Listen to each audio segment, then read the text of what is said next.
Hello, welcome to another edition of the Under Centre podcast. I'm, of course, your host, Darren Maher, and I'm joined, as always, by Rian Malloy. Rian, how are you, buddy?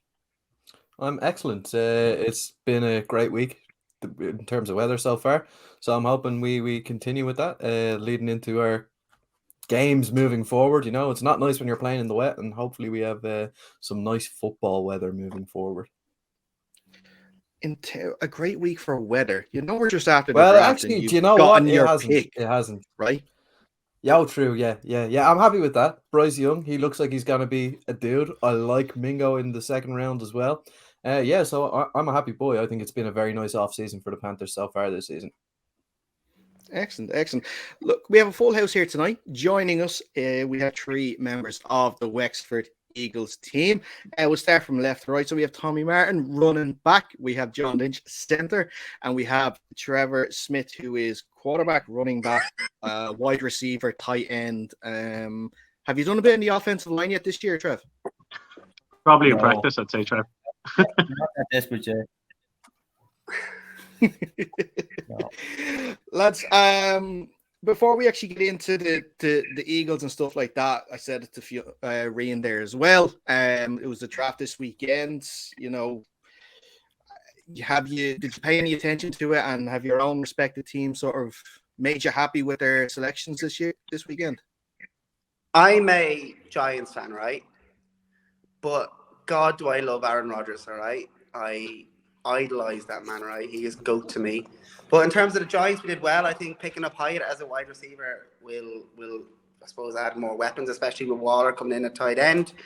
Yeah, I was happy enough with it. I think we shored up a cornerback too. So overall, I think we're pretty good. A lot better off than John is with the Saints, because obviously they don't do anything anymore. So I'll leave that one to John.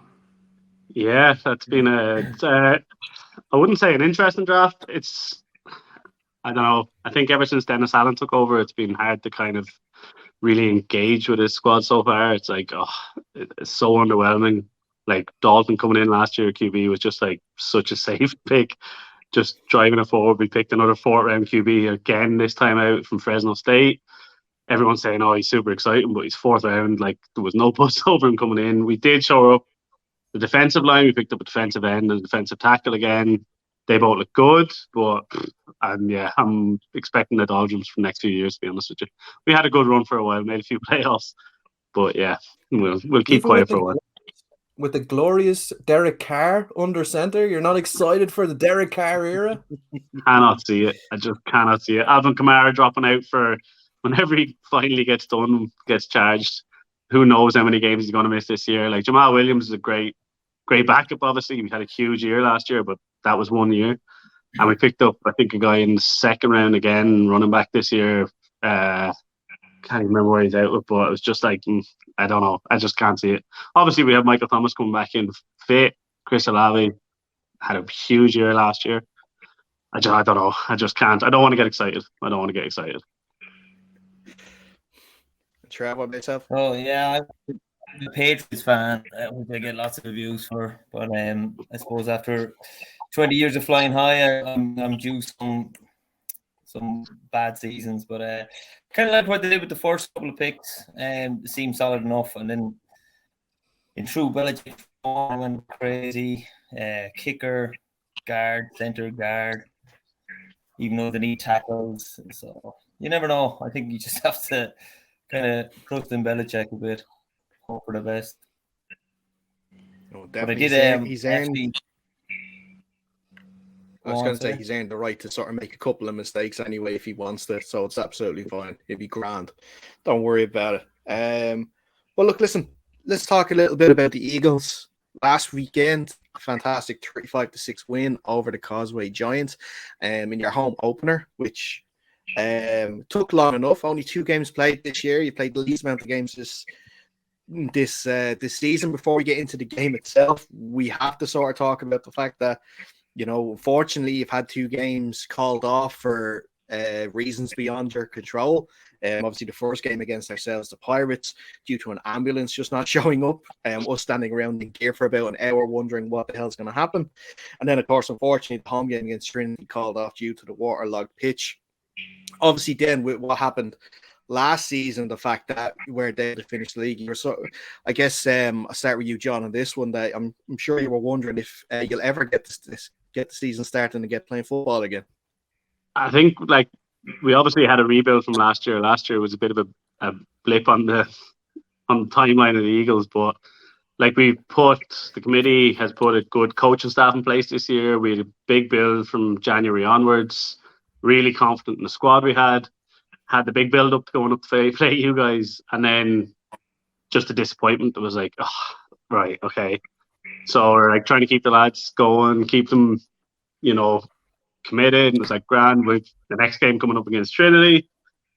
Marked the pitch, did everything, even though we knew it was rain. We were like, nope, they're giving us the go ahead for the pitch.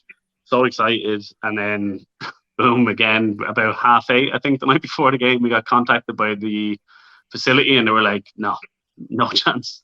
So we tried finding a venue everywhere for that game just to get it over the line, because we just knew 2 games in a row would be a big hit for us to take, because we were so confident how we had prepared and we'd done everything right, and then it was just taken out of our hands. And then even again when we went to play Trinity away, the Tuesday of that week, Griffin contacted me, and I instantly, without me even talking, I was expecting this call at some point, Griffin. I really hoped it wasn't going to be now, but he assured me at that point that the game was 100% going ahead. He was guaranteeing by Friday maybe it wasn't 100% going ahead. And then it got postponed again to the Sunday. So like we were just, as we were talking about beforehand, before we started here, these new black jerseys that we launched in May 2020. And I think last year we went to play use them against Trinity, and there was a colour clash. We had to change it. So that was the first time we didn't get to use them. Then the second time was against you guys. And then that didn't happen. And then Trinity had it arranged for us to use them against them at home. And they were happy enough. That didn't go ahead. And we were just like, geez. And even again, Sunday just gone, we were saying like the referees, the car broke down on the way to the match. The game got delayed mid-game for thunder and lightning. We were just like, oh my God, this is never going to happen. It's just never going to happen. So look, we're delighted to get it off and running when it did. And obviously the Trinity game went well. We were kind of reduced numbers in the Trinity game, patched the squad together just to get it going because the change of date was so late. And the result was good. It really clicked. Like you were up there, Dara, for the first half of it. It did click for us, which was brilliant.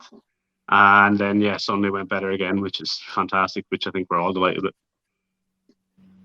Yeah, it was, and the offense and the defense and special teams, all 3 sides played very well in that first half. And I gather from what I heard, it continued into the second half, and obviously the scoreboard tells in a 20-6 win. But Trevor, I go to you on this one. How important has it been having Coach Klatt back involved with the team? Of course, he wasn't around last year, but he was able to come back this year. And have you felt that's been help, or how helpful, should I say, has that been in especially trying to get things back together and make a run in Division 2? Yeah, I don't think you can overstate how much having Coach Klatt back has helped. Last year, we just coming out of COVID, I'm sure we won't be any club, but like we just struggled to get numbers up consistently. And even when we come back kind of in October, November last year, numbers started off okay, but kind of fell a little, and Coach Klatt came back on board just over Christmas. And first training session in January, just you could see a spike in number. There was excitement around the club again, and we just haven't really looked back since then. And it's just great. And a couple of lads that couldn't get involved last year, have come back out to get involved this year. It's just been fantastic. Yeah. And Tommy, so you're one of the ones that have come back now as well, because it was your first game back on Sunday against the Giants. And how did it feel to come back? Did you miss all the aches and pains on a Monday morning? Yeah, now to be fair, I am fond of an owl concussion, so that's not ruled me out at the start of the season. I got one playing rugby there, but I've had a few. Actually, the first time we ever played a game was against E-Lads, and I got absolutely sparked by the cornerback, and he lit me up on the very first play. And then I got concussed and left for Australia the week after, so I don't know if they're correlated or not. But yeah, it was great coming back. I think as a unit, it was easy to slide in. I think all the lads, we've got a nice blend of experienced players and rookies. So I came in and gelled in quite well. And the boys are always so welcoming. And I suppose getting back onto the pitch, I love a bit of collision. So those dives in the foregap suited me down to a T. So I was delighted. Yeah, Tommy, I'm sorry that it happened at your expense, but that was my first ever game in American football, was going up against you, and that's one of my just long-lasting memories. First play of the game, you getting lit up. It was a great day, but he had been with us from the very first training session we did, and we were like, oh, he is going to break ankles. He can duck in and out. He can turn. We were like, this is amazing. We were building a team around him. We were like so excited. And he ran straight into the first player you guys put up in front of him, and then left for Australia the week later. And we were like, well, what the hell do we do now? Well, look, listen, it happens, and look, that's the beauty of the game, and obviously the downfall as well when you get a couple of weeks out just from just a little knock on the head. Be sure. But look, listen, let's focus on the game on Sunday. Like I mentioned, 35-6 win over the Giants, barring obviously a little delay in the middle for a bit of thunder and lightning, but quite a dominant performance. The team were the team were really nice to send me on a couple of stats, and including the fact that, another 4 sacks this weekend to go to 13. The previous game against Trinity, of course, only 3 first downs allowed in the defense. For a defensive guy, I love those sort of stats. No sacks allowed on the offense for an offense. Actually, Rain would love that stat as well, to be kept clean. And I've noticed that I think Luke Fitzpatrick, is he one of your rookies this year? He's actually, I think he played last year for us for 2 games, Trev, if that's right. Yeah, he played for 2 games last year, but we kind of have anytime we talk about last year in the club, we kind of just erasing it from memories and saying it never happened. So he is, for all intents and purposes, a rookie, yeah. Yeah. And well, another 3 touchdowns on the day for him to go to 2 the previous week. He's had a fantastic start to the year as well. And sort of Trev used to sort of playing, well, just from what I saw, obviously in the Trinity game, predominantly in a running back position, and continuing on maybe on Sunday. And especially that running attack now has sort of bamboozled the 2 defenses you played so far this year. And it's a very exciting and unorthodox, you could say, offensive scheme that you guys are putting together down there. Yeah, as I said, as John said there, the Trinity game, we kind of had a bit of because of the change of date, we had a skeleton squad. So normally I'd be kind of a bit further out receiving, maybe with a bit running back, but for the Trinity game, I was predominantly running back. And I think we just have, like, I think John said there, we have a brilliant mix of, new lads, rookies, young and old, and vets there that just everyone's willing to help out, teach each other, show each other what needs to be done. And I think it's just something, as Eagles, we've always done quite well, running the ball and run the ball right up the middle. I think, we've just got better and better at it, and everyone knows their assignments and the blocking schemes. And, I can't thank the offensive line. Some of the gaps I've had to run through this year have just been huge. Like, there's one, I was lead blocking for Tommy there at the weekend, and literally I got through, and at the stop, I was just looking around going, there's no one to block. Then I turned around. The O-line just stand up and push that, don't they? That's what they do. Instead of following, Tommy put out to the outside and got tackled on the edge. And I was like, Tommy, there's like there's like a huge gap here. Tommy's gone the other side. Yeah. Well, look, it's a good complaint to have anyway, for sure. If you're getting through there, and And like you said, how well you've been running the ball the first 2 games. How and Tommy, I'll go to you on this one.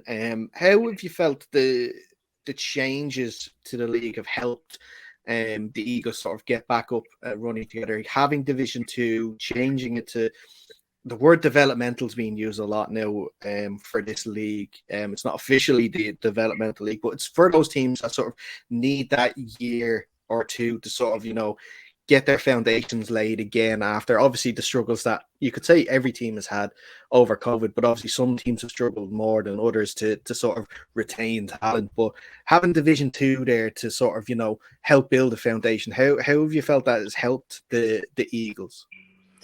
Well, I think just going off of, say, you look at this year and last year, we really struggled. And I think we went up against a much stronger Trinity team, for instance, last year, where we were blown out of the water. And the thing about it is, if you are blown out of the water, the rookies take that personally. Like, they're coming on. And I suppose we're in a transition phase where American football is getting increasingly popular. And you want a period of time where these rookies can transition. And it's not going straight into a game and going and witnessing a blowout and struggling the whole game. And then that eventually turns into not showing up to training, and you're back to square one where lads are kind of getting discouraged. So I think it's what we needed. I think it's the perfect stepping stool for teams. It's definitely what we needed coming back into the season, because I think we, after last year, like a lot of us on the committee were worried, will we even have a team? And then if we had a team, we were looking about, Jesus, how can we even fund the team? Never mind just have a team, how can we fund the team? I think it fell in nicely at the right time for us, and I think it's what gave us a little bit of encouragement, especially the committee, about going forward this year. And then we had Coach Clack come on board, kind of all gelled together. And then knowing where we were and the division we were in, kind of eased a lot of our minds. That goes, right, well, this is possible. We have a resurgence. It is very reasonable to think that we can take part in the league this year, essentially. Yeah.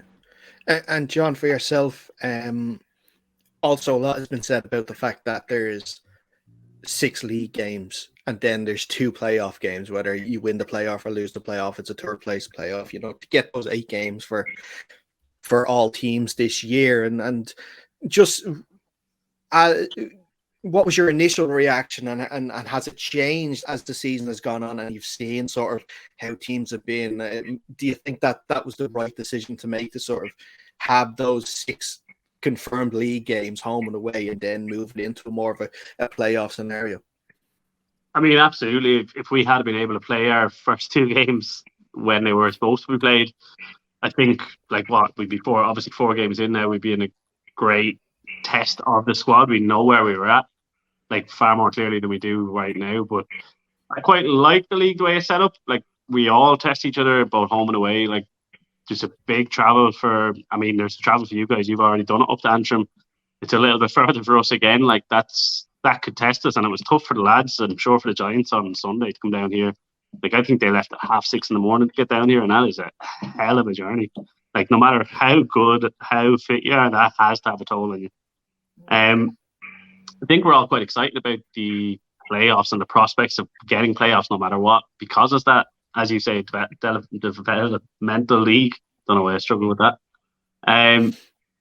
It's quite good that you have that safety of getting there and testing and seeing what playoff football is all about, because sometimes I think you can get lost in that. I think when we were the same year we started out was the same year you guys started, and there was only one playoff game that year, and it was the final. So you played your league, and it was ourselves and the Vipers, and we don't really talk about that final that much because we didn't win. But it was a hell of a day. It was great, but it was literally league football straight into playoff football. So getting that taster for a club to get playoff football no matter what is fantastic in this division. It may not work in other divisions, but I think in this division I think it does definitely work, and I think we're pretty happy about it. I know we're happy about it with the committee, because at least we can organise 7 games essentially, hoping we get a home semi-final. If we don't, then we can change it up, get a bus away. But to know that we get 7 games at least this year is fantastic. And obviously we hope to get the 8th. Every club in the league does. But yeah, no, I quite like the format for Division 2. I think it's good for us all to get that taste of playoff football. Yeah. And Trevor, with the the movements of a lot of teams this year. We've seen, obviously, yourselves and Trinity came down. That was in the bylaws. That was going to have to happen anyway. Obviously, the Jets, they won the Division 2 Bowl. They went up. That's low. But other teams that have gone up, like the Mavericks and the Razorbacks. Now, we won't talk about the Mavericks for this scenario, for this part, because we've seen how well they've started this year. And we see probably that they should never have been in Division 2 last year in the first place. They were too good for it, despite losing the bowl finally.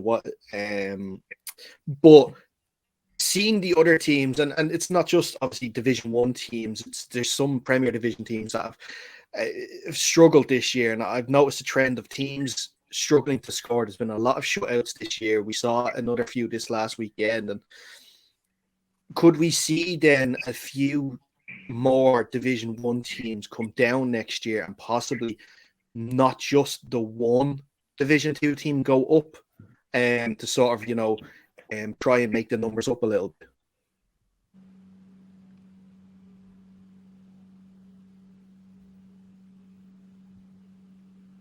I don't know if you can hear me there, lads. All right. Oh, he's gone. Well, Tommy or John or even Rian, I'll open the floor up to you guys, and with that question, if you have any opinions on it. Yeah, I think was it Aidan was on another podcast that I won't mention last week. You can mention them; they're friends. It's okay. And they struggled to mention us for a few weeks running, so we won't mention them. So it's fine. He had them. They had Aidan on, and he was kind of talking about this subject. And I know he's tried it previously, where they turned the format into 2 divisions, so the Premier Division and then a Division 1. It happened maybe 4 or 5 years ago. I think you guys were up with us as well enjoying it. I think then maybe it didn't work for the sake of, I think there was some big gaps between some teams, and maybe the higher echelons of Division 1 to guys who were trying to develop in Division 2. But I think it could work maybe going forward next year. I think all the teams will have grown going into next year. I think everyone taking part in Division 2 will have grown. Like, I mean, you just look at you guys and your different results compared to the Giants that you guys at home in your home match, and then you guys were so unlucky not to come away with the win up there the week previous. So, like, you guys obviously, you took what happened in that match, you developed, and you came back better and stronger. Like, you could have easily won that game. I think it potentially could work. I don't know. There's a lot of ins and outs. But no, I think, I don't know how you guys would feel about it. Obviously, it's fine for me to say it. Yeah, we've started off with 2 games winning, and it's even an effect for us where we won the Trinity game, and then all of a sudden there's a couple of guys popping their heads up and want to come back up and play, because that winning feeling comes back into it, and that's where we benefit. Tommy's your perfect example. That's where that dropped for us this year. We potentially should have done that last year. Like, that probably would have benefited us. You probably would have seen if we'd played a couple of games and got a win under our belt, guys would have come back up. But because I think we sent a team of 16 lads down to Limerick last year, and we didn't lose by much in the end, but it was tough for the guys that turned up and played that day. Like, that was really tough. And then we didn't have numbers to play against Westmeath, I think. And that really took a hit. We had to pull out of that match. And then again, we turned up to Trinity, which turned out to be a final game of the season, and we just got beat by a good team. And that's hard to build morale, and that's maybe where we fell off. But I think if we can build on that this year, that's, you see the effects of, like, even your result last week, even though you guys didn't win, I'm sure you took a hell of positives out of, and I'm sure, you would grow from that and go, look, yeah, what we're doing is right. Obviously, we're working in the right direction, and then you make that step up again. That's, for us anyway, that's what we're hoping to do, and I'm sure you guys are too. Mm-hmm. For sure, yeah. Take that next step and win our very next game. I'll have to find out who that is against, though. But let's. Sorry, my internet connection. The minute you started asking me that question, it just started skipping and jumping, and I was there. I can't hear a word he's saying, but I got the gist of the question and what Tom was saying. But like, I think as well, COVID has kind of hit a couple of teams differently. And I think the league is kind of a little bit out of kilter. You have teams that are probably up a division that might not necessarily need to be up there and down. So I reckon this year should sort a lot of that out, and hopefully next year to be a lot more evenly balanced, because no team wants to be blowing another team out, and certainly no team wants to be on the receiving end of, a big loss. And as John said, if you're getting beat every year or every week, it's very easy for lads to stop coming up. But if you have that winning feeling around the changing room and, in training, it's contagious. And as John said, lads are coming out of woodwork now, wanting to come back and get involved. Yeah, totally. So, Reen, that's the secret. We win and then we get all of our old vets back. Yeah, absolutely. I'm just waiting for Uthien to come back and cause Tommy a few nightmares. We're just waiting for Graham Jenkinson to leave UCD to start trophy hunting. That's all we're waiting for. Right, so we're going to move on. I asked our followers on Instagram to ask us a couple of questions to ask you guys today, and we definitely got a few. And the first two, actually, Tommy, they're yours. So I don't know. Do you want to ask the lads the questions, or are you okay with me to read them out there? Just one. I just want a confirmation on what Trevor's actual position is, because he's a dual threat, a triple threat. But I just want to narrow it down a wee bit, because he's a one-man shop. He is now, Trev. I think this is, we alluded to it earlier as well, before Trev kicks in. Not many people knew about us coming back into this year, because last year was such an uncertainty.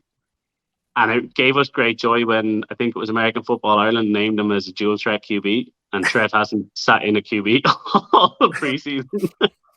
So we're like, yeah, you know what, let's go with it. Let's leave them all thinking that's right. Not even QB2. And then there was an article after the first game, or someone made a comment stating that the Eagles didn't have their starting QB. Even though Trevor got a touchdown on the day. They're getting no reps. So Tommy, you want to know where I see my position as, or am I going to take running back off your hands permanently? Or to be honest, I see myself more of a receiver, but I kind of, I like being out wide, catching the ball, but it's great to get back in and either lead block for Tommy or get a run up the middle or around the edge myself. So anywhere running back, receiver, I'm happy out.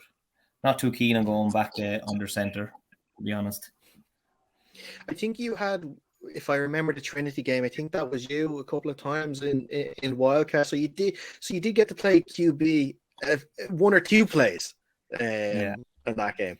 So they were right a little bit. Yeah, well, as I've said to Coach Clapp before, I can play QB, but all my energy and focus goes into just executing the plays. I don't have to, I'm not able to stand back there, look around, read a defense. I just execute whatever play is called in. That's it. So limited QB ability.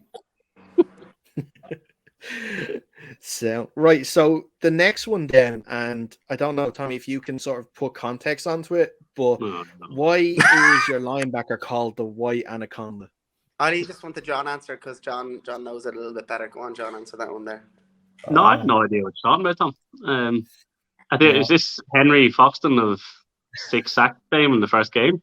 It is a bit of Henry Foxton, yeah, it is indeed. Now, to be fair, I'll let you explain it, Tommy, since you've set it up. Well, we know Henry Foxton is not only a pariah to defenses, but he's also known as the Mr. Third Leg White Anaconda, because he just sits in defenses, and for also other reasons, but we won't mention those. When these rumors family-friendly show we run here, family-friendly show we run. When these rumors surfaced, he didn't shower with the team for a long time after. He got very scared. So. One of those things. Don't look directly at it, lads. I was able to take QB until I looked at it, and then no more. Never been the same since. No. Big _ McLocks, and question was, what lab was like? I'm guessing that was a typo, but I'll say like Fitzpatrick made it. What was the question, sorry? what lab was, it says like Fitzpatrick. I'm guessing that's a typo. It was meant to be his name. Maiden. I'm guessing because of his start to this year. Yeah, well, That's Luke is so just fantastic. Like he I remember last year when things kind of fell through, and we couldn't put forward a team anymore. He was sending me videos nonstop of himself working out, catching balls, running routes. Apparently, the man just never stops training. He just loves the sport, and it's evident in his play this year. Like he's caught balls over the top for touchdowns. He's caught them in front of defenders. Beat them around the edge. He had 2 rushing touchdowns at the weekend. He's just, at the moment, he seems to be able to do it all. It adds another dimension to us because we're known as quite a heavy running team. That when we can pass it now, which we did quite a lot against the Giants, it opens up a different element. And where we kind of suffered before, where defenses stacked the box, we've got that element now where we can just kind of put them under pressure. So I think between himself and Trevor, and then you've got Willie O'Brien throwing out the odd fantastic catch as well. I think we're doing we're mixing up nicely. We're no longer a one-trick pony. Yeah, and as Trev alluded to, Luke was training with a set of guys who are travelling up to us on a weekly basis now from Waterford. I think there's about 6 of them. Doran, Adon, James West, Keen's joined the team now, Daniel T as well. They're a really good group to have together because they can train together and also make the journey up and train with us. They've really improved each other. They played flag football for the South East Technological University last year in the flag season, and now they've stepped up the contact. And honestly, every single one of them made a huge contribution so far. So we've been really lucky with that. Where we have 3 of us are vets essentially. We've been really lucky to get these guys coming in young, way younger than us, and just kind of inject that bit of pace and liveliness about it. And as the guys say, we now have a weapon. Not just Trevor. Trevor's a very good wide receiver. Had a great catch Sunday as well. But now we have Luke as well out on as a wide receiver who can, even his yards after contact, they're huge. He's evading tackles and taking the hit. He's getting around it. It's just, it's really, really enjoyable to see. Plus, it's always up the field. My job's done at that point. I don't really have to chase after him. So, just going back. That's why you love it. Just going back to Luke, and the Waterford lads. Some of them live in Tramore, and the effort they put in just to get to training and get the games. They're getting buses into Waterford City, buses to Carlow, getting a lift from Carlow to training, lift back to Carlow, buses back to Waterford and Tramore. Twice a week, every week. It's just phenomenal commitment to the club. Yeah, fair play to them. That's what I was going to say, John. You're probably delighted now that it's more of a passing offense. You don't have to go more than those 3 yards now anymore. Just don't have it in me anymore, It's I love it. Yesterday, Sunday turned out to be very wet, so passing wasn't, it wasn't the optimum weather for passing, so we had to do a lot of run plays. So all of a sudden we're just, playing that smash mouth football again, and I love it. I absolutely love it. I love going out covered in bruises all over my arms, feeling the soreness. Barely slept last night with the soreness of it all. But it's just fantastic. I love being back out there and doing it and seeing the guys excel around it. Everyone executing exactly how they like it. And sorry, I know we've mentioned it already. The O-line this year is made up of mainly vets, but we've one rookie who's never played football before. And Trinity was his first game when he went in, and he's been immaculate. Dylan Fitzpatrick as well. He's been absolutely immaculate. The 4 gap that Tommy keeps going on about, he's responsible for that out there as well. He's just picked the sport up and just ran with it, and it's just fantastic to see. But we won't use the 4 gap against you lads, all right? So don't start planning. No. Gotcha. No. We don't believe in 4 gap anyway. It's fine. You're going to. There'll be nothing there because you won't be doing anything, so we won't do anything. It'll just be perfect. John has actually been very modest there as well in his athletic ability. Any touchdown I remember scoring, when I turn around to celebrate, it's always the linemen that are there nearly first. John. Thankfully, the refs don't notice and they don't call us for being upfield, so it's fine. You remember a couple of years ago against the Cowboys, and I had that long TD run to start the game, and I got into the end zone, and I turned around, and maybe 10 yards behind me was John Lynch there, just coming up to hug me in the end zone. So I do fitness. it. I make a point of doing that every touchdown. I want to get up and celebrate, because to know that everyone has executed the play perfectly is just fantastic. Yeah, and it's just a fantastic feeling. I love it. it's so But I'm good for also team gassed spirit. getting off the pitch. See, it's a scientific fact. Like, celebrating touchdowns by running like half the pitch doesn't affect stamina. No, For not linemen. at all. Doesn't at all. Doesn't at all. Everything else does, but just not Yeah. that. Ilms Hogan asked, "How does Tommy maintain his small stature? Does he take any anti-growth supplement?" Look, Dara, glass houses spring to mind here. I'm only reading the question. I'm not asking. Tommy, you said I you know have I'm a small lad. I think Tommy's not allowed to go because we put him down so much in training. And Yeah, we now, do. any excuse we get, we're making fun of his height. and it doesn't help. I keep slipping up over in plays as well. Catching myself in the grass from my laces every 2 plays as well doesn't help either. Right. Owen Byrne asked, and this is for you, John. How does He it messaged feel? me this. How does it feel being the sexiest centre in the country? He didn't message me that.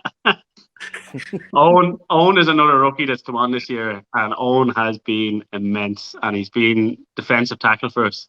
The first game against Trinity, we were so down in numbers. He played guard, which we'd never played before, and he played defensive tackle, and he played special teams. And I think about halfway through the second quarter, he ended up in the ambulance with lung condition. But he was immense on Sunday, and even in training, you see it every week. He loves the sport, like he absolutely. And he has gone through the doldrums. He's a Jets fan, so he has gone through the doldrums, and he now seems to think that he's been delivered this absolute, messiah in Aaron Rodgers. And I love to see him get excited, but speaking as a Saints fan, I know he's going to be disappointed down the line. So let him enjoy it while he can. But no, Owen has been absolutely fantastic, and it's been even just like keeping me alert in training. Like I hate lining up opposite. And he's not the only one on that defensive line. Like the likes of Daniel T, Ukraine coming up for us.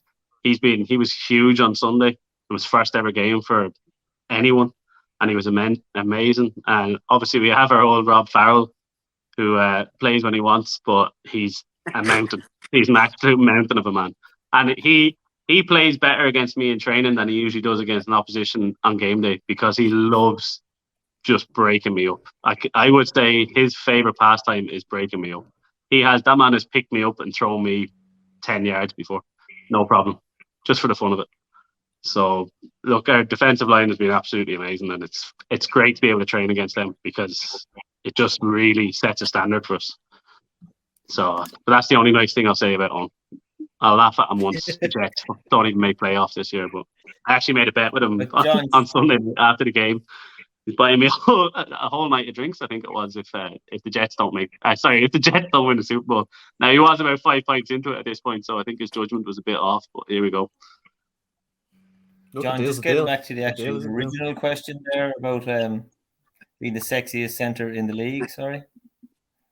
I really appreciate the guys backing me up, and really bloating my confidence, I suppose, is a nice way to put it. But I tell you, John, when you're done with football, you have a career in politics waiting. You're great at avoiding those questions. Hey, I've been chairman for too long. I know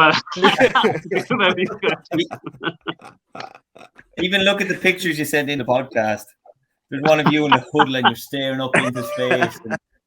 You said you wanted Tommy diving and want to meet with what looks like the longest arms in the world.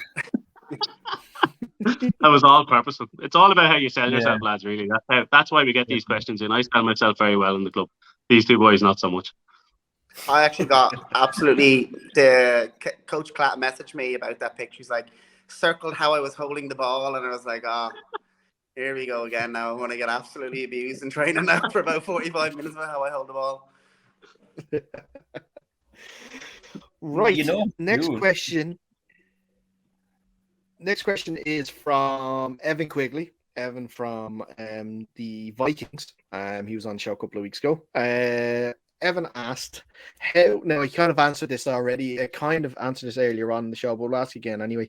How did the Eagles have to forfeit last year when this year they are obviously strong?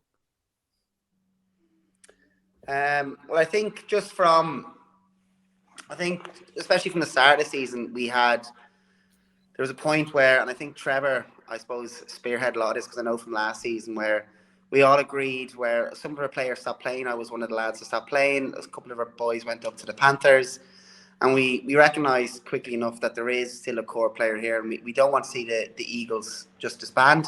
I think there's a lot of passion around the area for American football. And I think now there's far more than I can name here that have really dug deep and kind of held us together over that period. And it was just badgering lads, saying yes, we can make a team here again. And I think it's wrong of me to butcher or miss somebody out, but there was definitely a core bunch there that were just like, right, it is still possible to play. And I think once last season finished, I think the kind of clog started working again, and boys got back. And listen, we were lucky to get so many vets back in, but also, like you said, with the likes of Luke coming on board, and Owen coming on board, and not only are they coming on board and just playing, but they're also creating a community around it. Like Owen's dad helped mark out the pitch. His brother's playing. It's not just they're coming in ones and twos. They're bringing a community with them as well. So it's not just saying, we got all our old players back, and it's like we were. We're a different team than we were 2 years ago. Even though we have some of the same lads, we've got a lot of new people in, and we've kind of created a kind of a new community around it. So that's a safe way of saying it anyway.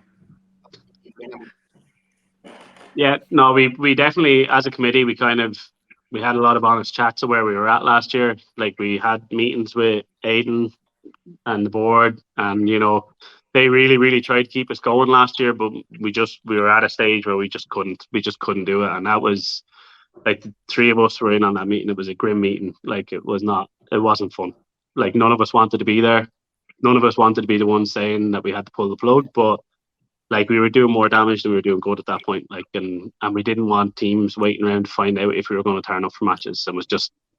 It was unfortunate, I know, because guys played less matches, but we felt that was just the best decision for us. We needed to regroup. We probably all needed a bit of time off because we were just so downtrodden from everything. And then there was a lot of guys, as Tommy has mentioned, Tommy not being one of them now, but a lot of guys dug deep in the off season, and committee-wise, there was former players that came back in. They were a real driving force to get everyone back together in the club, sit down, have some conversations, and get to where we are now. Like, we're very confident in where we stand at a club now. Like, we've put all the different aspects of the club together between the committee, their coaching staff. Like, Kevin came in, obviously, but he brought with him a fantastic coaching staff. Like, Brendan McAleese down here with him is a massive group for us. Like, that is huge. Like, Matt Reid stepped up the defensive coordinator this year and has, like, just look at the stats. Like, he's been helped by our only player coach, and Terry Carey, who has been, like, Matt was away for the Trinity game, and Terry stepped up in his absence, and he was on the pitch for that while coaching. Like, it was just huge for us to see that. And it justifies maybe the hard work and the, for lack of a better word, the shit that we went through last year.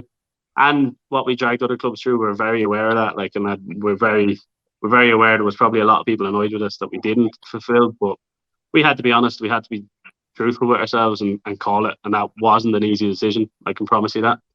Like, there was not one of us enjoyed that whatsoever. But we were a hell of a lot better off this year, and we feel like we've really benefited from what a sobering experience that was.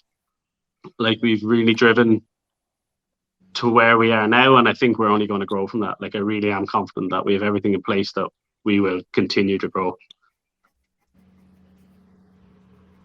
Yeah, I think last year we hung on for, we could kind of see the writing on the wall, and I think we were just so desperate to play. We made decisions that we probably shouldn't have made, trying to hang on and play games. Like that Vikings game, I think we went out with 17 players. One got injured on the opening play, and we still only lost 12-6.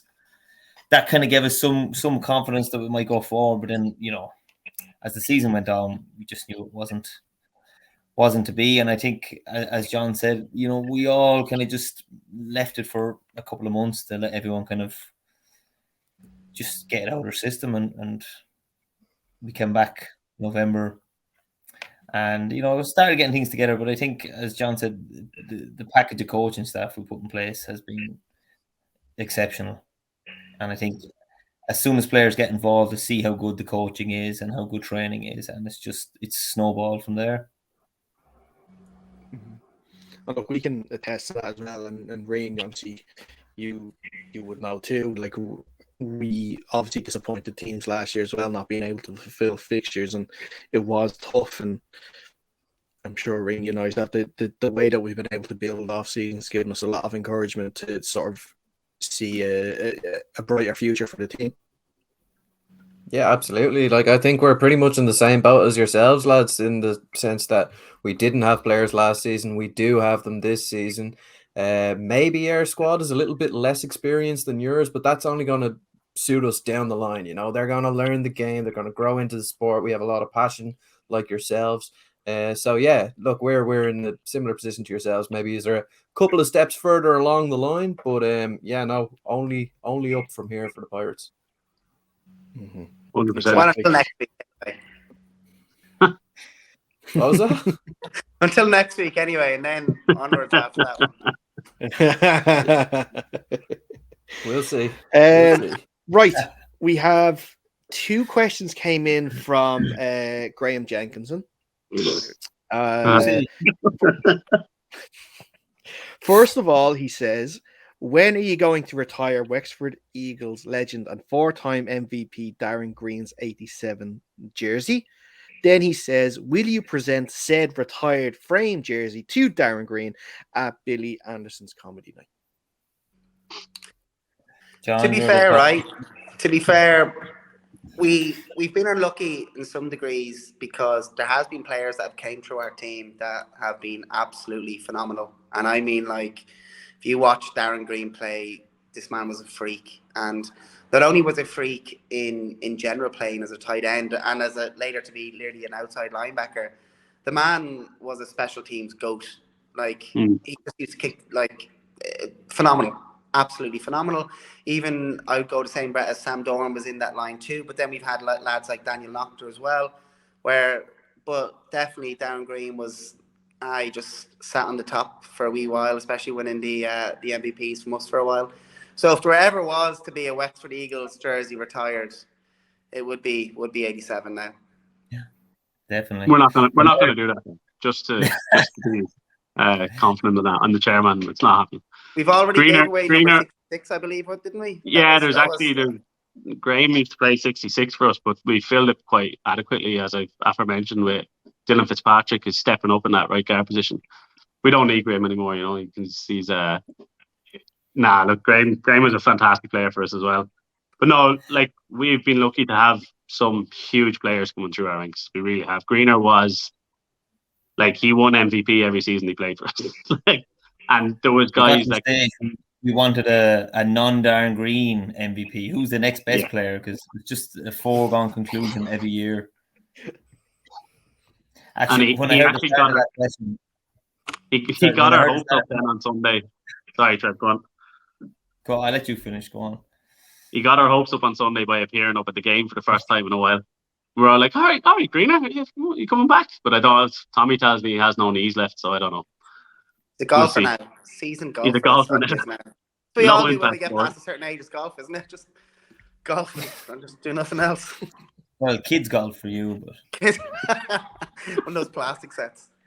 When I heard the start of that question, I was there. Graham's going to ask, why haven't we retired his jersey? But a little bit of class there, Graham. Well done.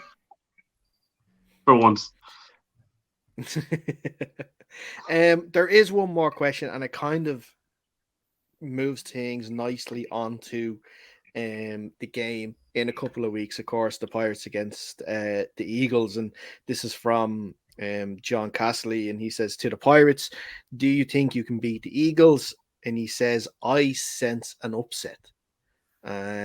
which is interesting. It's very That's the interesting. juxtaposition, because obviously we're the favourites going into that game. Yeah, so he senses a Wexford Eagles upset. Yeah, interesting. Only because you have home field. That's the only reason I think it is. According to the league standings, I think we're second or third in the division at this moment. Yeah, we kind of have a running joke. Yeah, we were running joke, and I think it's grinding Kevin's gears a bit that certain prediction accounts aren't predicting us to win any matches, and we don't think we're ever going to be predicted to win the division. So we quite enjoy that, to be honest with you. We enjoy not being talked about, and we kind of embrace that at the start of the year, and even with the delay of our season kicking off, we embraced that. We didn't give anything away. We didn't make any to the extent of our social media manager, who is Henry Foxton, just put up the most basic of graphics just to annoy people, just to be as bland. And even when we got someone in to do our graphics, he just insisted on putting up the most bland graphics.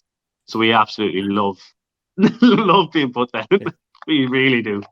We enjoy it. But no, that upset a lot of people. I think. We used loved to be AFI memes. They're not AFI memes anymore, but I'm sure they were getting a kick out of it as well. Look, it got a traction. People shared it because they hated it so much. It was great. It was the basic stuff. Was it?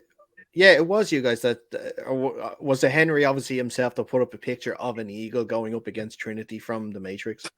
He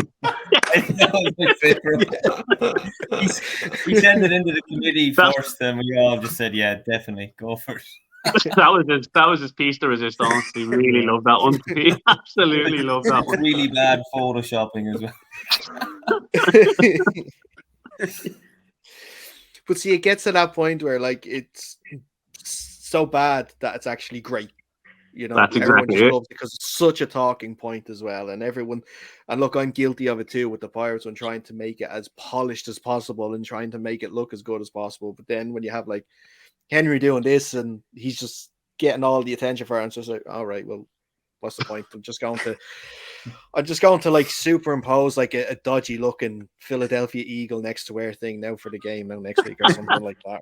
Please do. Please. You'll have. Actually, we should do like who can make the shittest meme for the next game. Who can make the shittest graphic? Don't challenge me to that. Okay. Because Henry would love it. Yeah. And Henry, if you ever meet Henry, you probably will. Obviously, in 2 weeks, he is the quietest man in person, but he's a keyboard warrior. He will tear you apart. I've been chairman for a few years now, and I have been torn apart on multiple occasions by Henry in the club accounts, and you just have to sit there and take it. Unfortunately.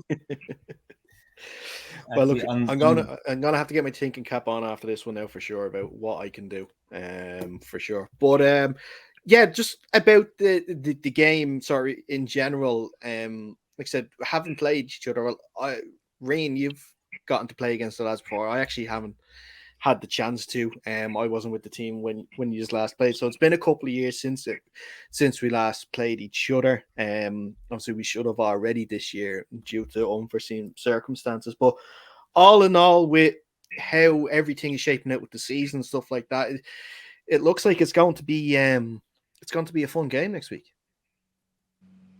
Absolutely, yeah. I'm hoping to be back. I injured myself in the first game of the season, and it's just an ankle injury that's not going away, but I am absolutely revving to get back out on that pitch, so I'm hoping to get there. No, look, we've obviously played you guys loads of times in the past. First ever game for both of us was against each other. I get on really well with Ross. I love him. I will never tell him that in person, obviously, but here we are. We haven't played each other in a long time. We haven't played each other in a long time. Nobody on the Pirates listens to this. I can't get them to.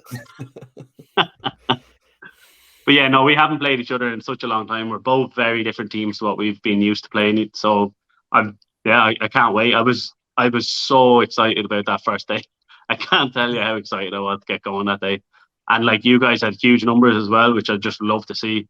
And it was just like yeah, everyone was up, ready to go, and it was such a disappointment. But even at that, it was just a good atmosphere. We were all standing there, just being like, "Oh, this is what we're doing now." I suppose we just wait. But yeah, no, look, I can't wait to just get going, suit up, and line up opposites. Obviously, Dara will probably be facing yourself a bit more than anyone else, but look, can't wait for it. Absolutely, just see how it all comes out. But we need to keep the ball rolling, obviously, but we don't know anything about you guys. Yeah, I move around a little bit, so we'll see at some stage. Yeah, at some stage, maybe in the pub afterwards. Probably. Tommy will organise the food. Isn't that right, Tom? Here we go. I made a boo-boo last week, right? And I'm not boo-boo. Tommy had one job in the committee so far this year, and it was to organise food for post-match last weekend. All week, Tommy, you've got the food sorted. Oh, yeah. We picked him up in the car going to the game. We came off with a lightning delay, and he's on the phone in the change room. What time you want the food for? 6, 6:30? Has anyone got a credit card on them until we pay? Domino's charged me €250 for about 12 pizzas and a few wedges. Thankfully, he didn't, and that was going to be on my card. Thankfully, he saw sense come in and asked me. I was like, and then no. Instead. Bring a few sandwiches on Sunday week, lads, just in case. Yeah, we'll get a different food person in charge. Don't worry. But obviously, look, that's the shame. We meant to say you left so early in the game that didn't go ahead because we actually had Firehouse Pizza there, ready and ordered, waiting for you there. So I think we had like 16 pizzas ordered. That was going to be like 8 pizzas each. It would have been enough. So pretty much every lad took like a full pizza home with them that day as well. I'm not complaining, just saying that's what you missed out. This is the level of expectation, Tom. If you can take some notes, yeah. To arrive on game day. To arrive on game and on time, so that a team traveling 5 hours back doesn't have to wait around for food. Yeah. I'll just pass the book on that one now, just next time. Well, lads, look, we're coming to the end of the show. I've immensely enjoyed it, chatting with you guys. I'm really looking forward, obviously, to seeing you all in person, hopefully in a couple of weeks' time. But before we let you go, I'm going to go to each one of you and ask you. We've asked a few people so far, and now that most teams have gotten a couple of games under their belt, we have an idea. But we'll start with you, Tommy, first. A winner of each division, so Division 1, Division 2, and then obviously the Shamrock Bowl. Who do you think is going to be winning them?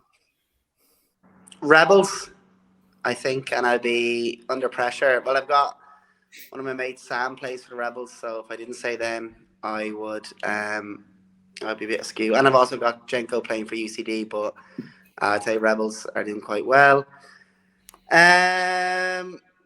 Jesus, Division 1. Tommy hasn't a clue what's happening in Division 1. I don't have to, really. I'm just going to throw out. Someone. You probably say the Eagles or something. The Mavericks. Let's go with them. And then we're going to whitewash Division 2 and not lose a game. Show some grace, Tommy. No. We'll do well. We'll win it, but it'll be close. No, it's going to be whitewash. I'm sorry. And you're running back, what number do you play? I'm just looking for my 25th concussion, so I'm just begging for it off you. Look for the man bring back they won. John, who are your division winners? Premier Division, I think the Rebels are hard to look past. They just started the season so strong. Last year they were so strong. They've just seemed to have improved again somehow. I do think UCD will heat up as the season goes on. I think they've been very impressive since that. Well, they lost against the Admirals as well, didn't they? In week 2, wasn't it? Who are also a huge team. Like we used to play them. Hopefully going forward, we will play them every year in preseason. We used to always go down. We'd swap. They come to us. We go to them. They're huge. Stephen Hayes is a top quality quarterback, and the coaches down there have always been brilliant as well. So I think Rebels pushing it. I think Rebels will do it. I think last year was disappointing end of the season for them. I think they probably felt they should have won it, but I think they've enough in it. Division 1, I think it's the Vikings. I think there's a few teams up around there, the Rhinos, Mavs. I think the Vikings are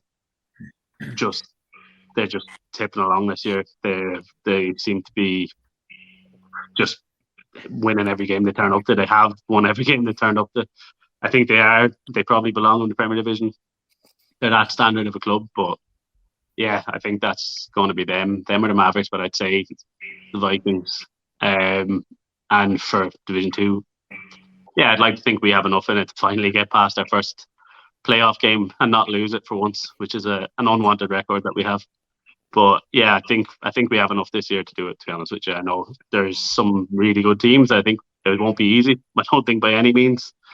But so far, so good for us. And yeah, I think you have to back us, don't you? I don't. I think no. you'd be. No, you guys don't. But we have to back us. Coach Kev will absolutely kill us if we don't. So.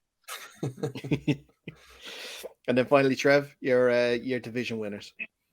Yeah, so Premier Division, I know everyone says the Rebels and they're looking good, really good at the moment, but I played them twice last year and I just don't like them. I don't know what it is. I can't give them my doesn't vote. like the Rebels? So yeah, does anybody like the Rebels? That's a shock. That is a shock. Game day and playing them, they're just, I don't know, not for me. Sam UCD plays are doing really well. Me. Not for me, you know. UCD obviously doing really well, and I'd love to see them win it with Graham Jenkinson. But I actually think the dark horses and who I think will win, the Cork Admirals. They're chipping away there under the radar a little bit. I think it could be their season. Division 1 then, I don't think you can look past the Vikings and the Mavs for the bowl game, and I think that could be one of the best games of the season throughout any division. Looking forward to seeing that, but I think the Vikings will take it. And for Division 2, yeah, as much as you're confident in your ability, we're confident in our ability, and I think we'll take Division 2. Fair enough. Listen, I'd be worried if you didn't think you were going to win the division. But look, lads, it's been fantastic to speak to you. We really enjoyed the chat, like I said there. Really look forward to the game in a couple of weeks for sure. Before we do let you go, if there is anyone listening in sort of close to the Wexford area interested in playing American football, how can they get in contact with the team? Through all the social medias, I think we used to have a Twitter. Actually, we haven't used, I don't know since when, but obviously Instagram, Facebook. Through the American Football Ireland website, we're contactable through that as well. We do have, I did want to mention, I'll be shot if I don't mention it, we do have a big fundraiser coming up in memory of Coach Billy Anderson, who was a coach with us from the start, who sadly passed away on game day one day on the way to the bus. We actually are driving, we usually do a 24-hour run for him, but this year Billy was a stand-up in his, that was his real passion. And when he passed away, there was a big outpouring of support from the stand-up community. This year we've decided to host our own stand-up event down here. It's the first weekend it's the 2nd of June, I think it is, Friday the 2nd of June, so the Friday of the bank holiday. We've got a fantastic lineup set up for it. We've already sold 80 tickets and we haven't even gone public sale on it. We're running a raffle that night I think the top prize is a €1,000 holiday voucher. And there's more prizes to filter into it. It's going to be a huge night for us, but also it's a celebration of Billy. Billy was a fantastically funny individual who would find a way to connect with anybody, no matter what. He would always find that leveler. He would always find that, and he would tear himself apart, but he would never do that until he tore you apart first. But in the most disarming way that just came naturally to him. He roasted us our very first year that we were that we played our awards night that year. He did a roast that will never be suitable to air publicly, but he ripped us, and I was his right hand man that night, and I was not safe. I got it worse than anyone. But he just was this fantastic human being that was part of our club from the start and grew with us. and we were all devastated, absolutely devastated when we lost him. So we want to keep up that memory, and we have these annual events to fundraise for him and in his memory, and we just so we want to push that. We will be pushing it on our socials. You'll see a lot of it over the next while, because after we play you, we have a 4-week break, and that will be our big focus. Straight after your match, that will be our big focus, push that. But so obviously any clubs that want to buy raffle tickets, just contact us through. We can organise it. Any of you guys that want to come down, look, we can sort rooms for you if you want. It'll be a great night. We have a venue booked out, and it will, we've got some great comedians coming down. Chris Kent, Damo Clark. Tommy says he's booked them, but I'm not sure if he's even. I messaged him on Instagram. But we really do have their songs.